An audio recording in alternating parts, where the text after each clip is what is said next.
This is the IELTS Listening test.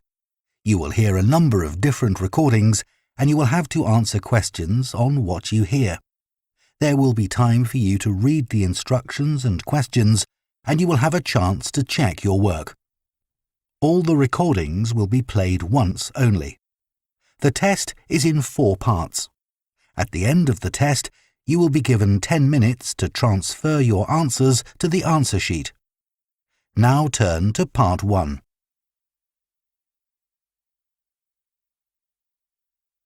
Part 1. You will hear a woman talking on the phone to her friend about nearby restaurants. First, you have some time to look at questions 1 to 10.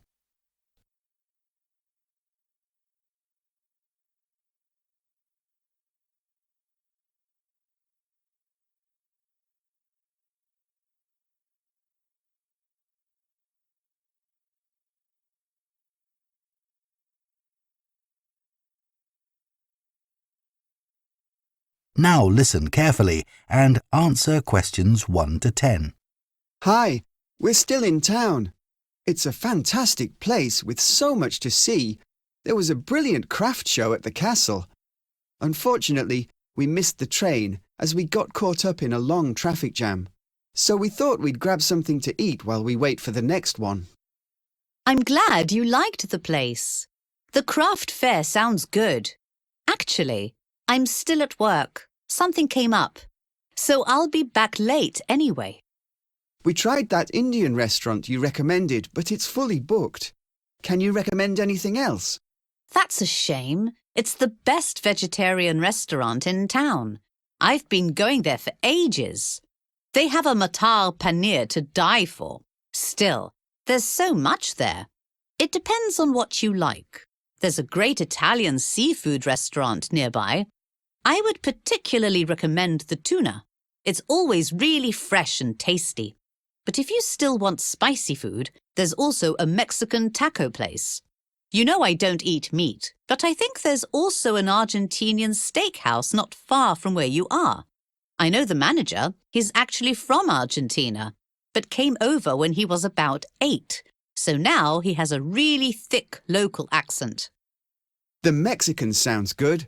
I think we all love tacos. How do we get there? That's not too difficult. First, stand with the Indian restaurant behind you and cross the road. Then turn right and take the second road on the left opposite the mosque. Isn't that the road to the castle? No, it's the next street you want. There's a flower shop on the corner. Go up the road, past the large church on your left, and when you get to the crossroad, turn right. The Mexican restaurant is just a little way down the road after the antique market we went to on Wednesday. Great! I think I've got that. I'll call again if we get lost. No problem. Have a great time. I'll see you when I get back. It looks like I'm going to be here at work for a few hours yet. That is the end of Part 1. You now have half a minute to check your answers to Part 1.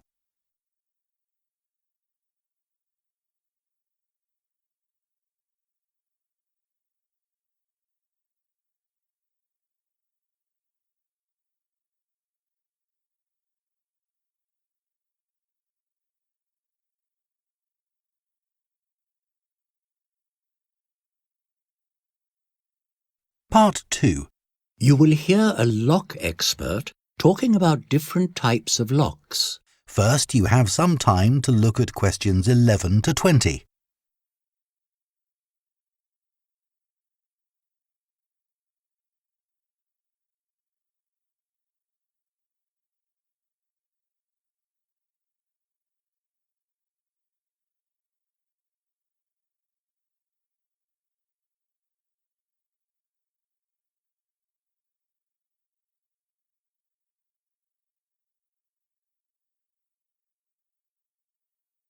Now listen carefully and answer questions 11 to 20. Safe under lock and key means security, and there are locks everywhere, securing different things in different ways. One of the most common types of lock is the cylinder lock, which is used in padlocks as well as doors. This was invented in the 19th century by Linus Yale Jr., so it's often called a Yale lock. This is how a Yale lock works. When the correct key is inserted into the keyhole, which is shaped to match the blade of the key, the cylinder inside can be turned, so unlocking the door or padlock. When locked, a series of pins projecting from the lock casing stop the cylinder from moving. There are two separate pins, upper pins and lower pins. The pins are forced from above into holes in the cylinder by a series of springs. The key profile is cut into a series of high teeth and lower notches, and the lower pins correspond to these, so when the key is inserted, the upper pins are forced up into alignment over the shear line, allowing the cylinder to be turned. However, if a key is lost, the lock can still be opened. One method is picking the lock. In this, two tools are used, one to put tension on the cylinder, the other to lift each of the lower pins one at a time. A second is shimming, used with padlocks, in which a thin strip of metal is inserted between the lock cylinder and the lock casing, separating the lower and upper pins and allowing the cylinder to be turned. If you do find yourself locked out, you can call on the services of a professional locksmith, such as myself. However, for the smith to legally continue with their work, you will have to show proof that you are entitled to remove the lock or enter the building or room. This could include showing a photo ID and some proof of ownership or residence. Otherwise, the locksmith is obliged to call the police. As technology develops, the job of the locksmith is becoming increasingly complex.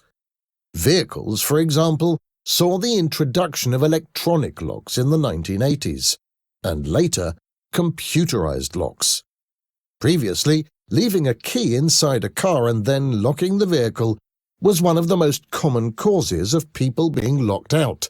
Now the problems are either to do with electric keys known as fobs running out of battery power or with the computer program which allows them to work. However, whether a car uses a new electronic key or a traditional one, losing them remains the most frequent cause of lockouts. The earliest electronic keys, known as VATS keys, for Vehicle Anti-Theft System, used a traditional key with an additional electronic component set to a particular electrical resistance specific to any one vehicle, which needed to be matched to start its motor. Locksmiths have equipment to measure the required resistance and produce the corresponding key.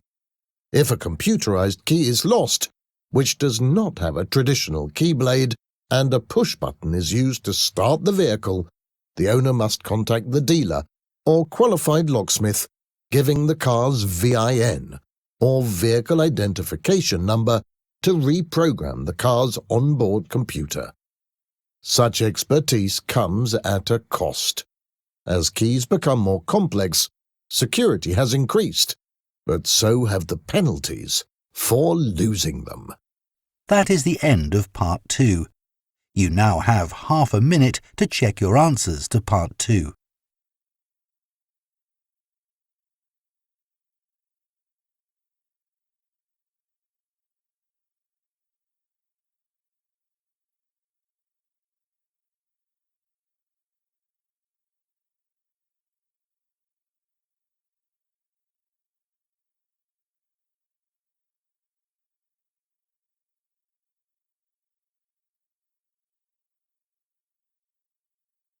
Part 3. You will hear a counsellor talking to a student about postgraduate degree courses. First, you have some time to look at questions 21 to 30.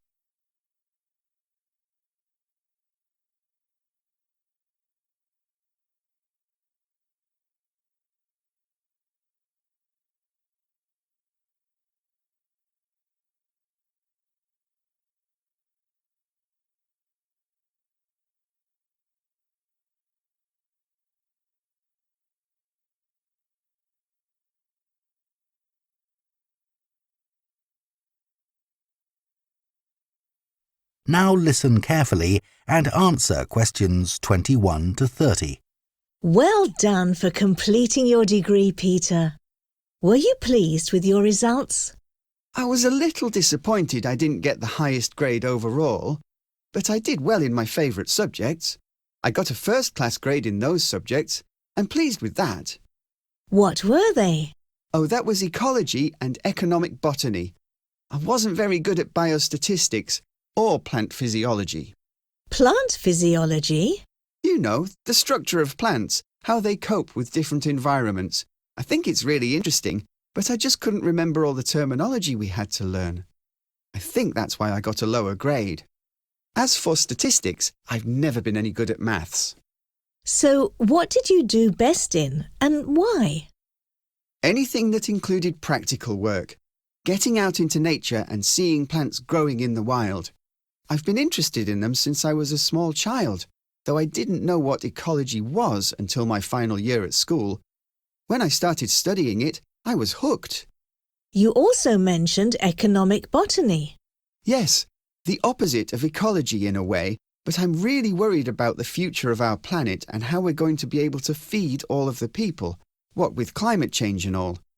I feel, as a botanist, I have a real mission to help some of the world's poorest people. That's great. And now you're thinking of doing a postgraduate degree. Yes, and I was wondering if you have any suggestions. There's a lot to choose from. You said in the questionnaire you filled out earlier that you would like to stay in the local area for personal reasons. Well, I've looked up 4 possible postgraduate courses that may interest you. Ecology, tropical plant ecology, plant cultivation and also tropical agriculture. Are they all offered by this university?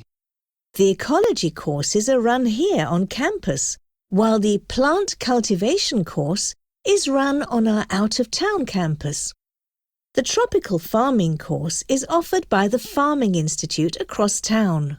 And they're all 2 semesters?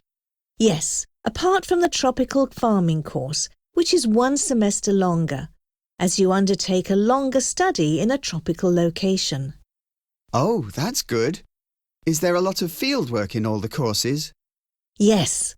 Apart from the long study for the tropical farming course, the course in tropical plant ecology has a month-long field trip abroad, while the others have 2 one-week excursions, with the plant cultivation course having an optional trip to study vineyards in France, as well as shorter 1 or 2 day trips. I imagine that's reflected in the cost. You're right. The tropical farming course is, as you might expect, almost twice the cost of the courses based domestically, while the tropical ecology course is 1.5 times as expensive. Thanks. I'll give all of that some thought. So, what are your plans when you have completed your postgrad? I'm not sure yet. I suppose, ultimately, I'd like to work for the United Nations. Something like the Food and Agricultural Organization. That would be my ideal, but there are so many really good charities, NGOs and research institutes out there. Sounds good. Well, good luck. Thanks. See you later. That is the end of Part 3. You now have half a minute to check your answers to Part 3.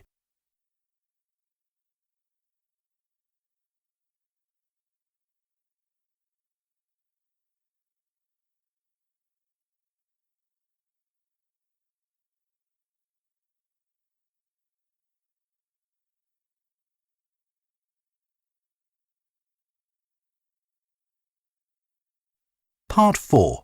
You will hear a university lecturer talking about the history of architecture. First, you have some time to look at questions 31 to 40.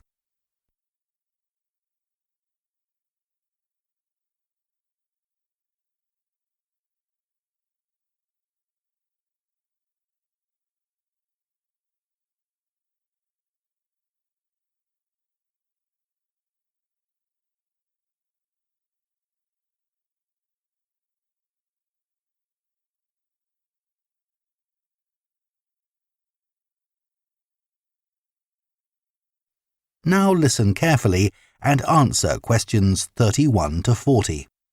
The Houses of Parliament must be among the best-known sights of London, if not the world. Thousands of visitors flock to the capital to have their photos taken with this iconic building, to hear the famous bells of the Westminster chimes, and to hear the largest bell, Big Ben, as it strikes the hour. The building itself seems to be rooted in Britain's ancient past, but it is, in fact, a much more recent Victorian example of how medieval architecture inspired contemporary design internationally in a movement referred to as the Gothic Revival. The term Gothic refers to the style of architecture used in Europe from the 12th century to the 16th century, most importantly, churches and cathedrals. After falling out of favour for about 100 years, the style was reborn during the 18th century as the Gothic Revival. The exception to this, however, was the famous university town of Oxford, described as England's most medieval city. After the 17th century English Civil War, Oxford remained fiercely loyal to the king against the victorious parliamentary forces. During the period of parliamentary rule, some Gothic-style buildings were constructed by the university to show its support for royalty. In the first part of the 18th century, examples of Gothic detailing appeared in garden follies, decorative buildings constructed to make the grounds of large stately homes more beautiful. However, when it was introduced into domestic building, the origins of this most conspicuous of architectural revivals came from literature. The then popular Gothic horror story found its expression in bricks and mortar, in Horace Walpole's 1750 villa, Strawberry Hill in Twickenham, a suburb to the west of London. Walpole and his friends designed the house to give an appropriate, gloomy atmosphere for his collection of antiques.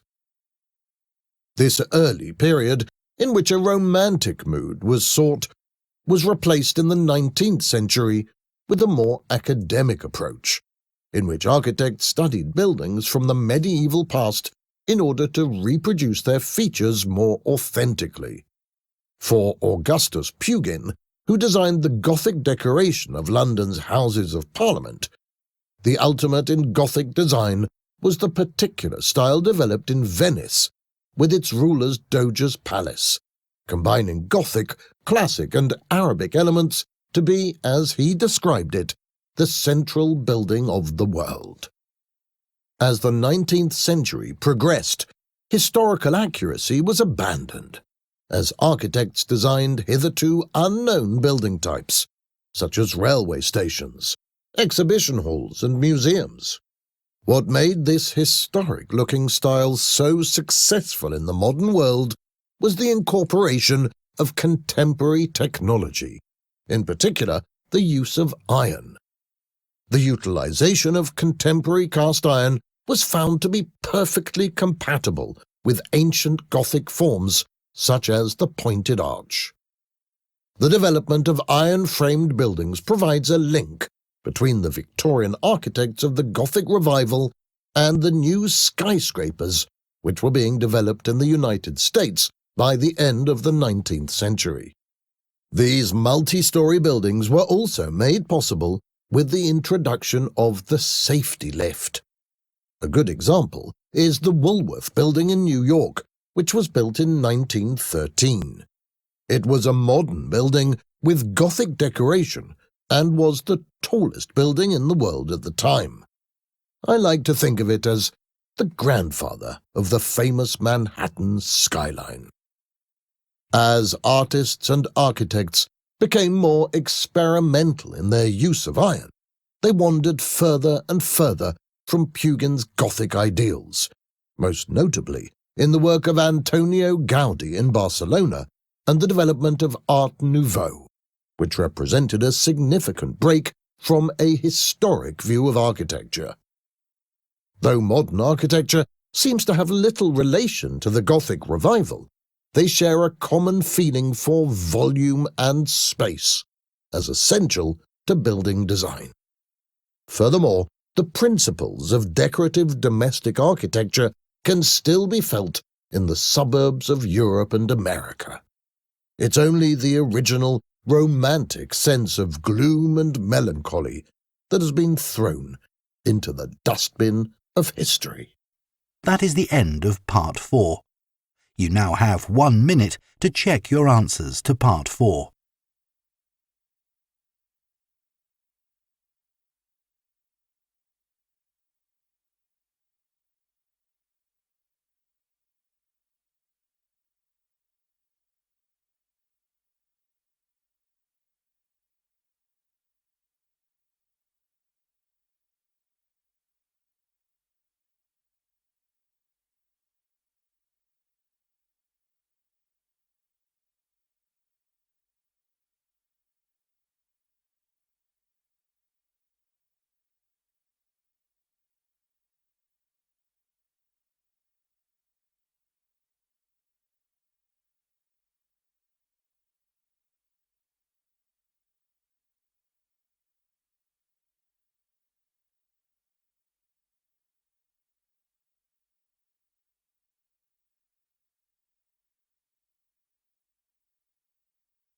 That is the end of the listening test.